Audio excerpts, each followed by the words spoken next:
ingin saya sampaikan kepada semua pihak bahwa kebakaran yang terjadi pada hari Sabtu tanggal 28 jam 7.20 WIB yang menghanguskan 8 ruko dan 1 kubah masjid itu murni terbakar.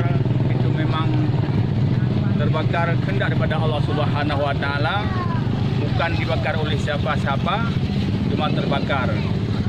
Dengan harapan semua pada pemilik ruko dan pengurus masjid mohon bersabar atas terjadi musibah.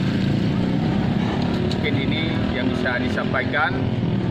Akhirnya kita ucapkan billahi taufiq wal hidayah. Wassalamualaikum warahmatullahi wabarakatuh.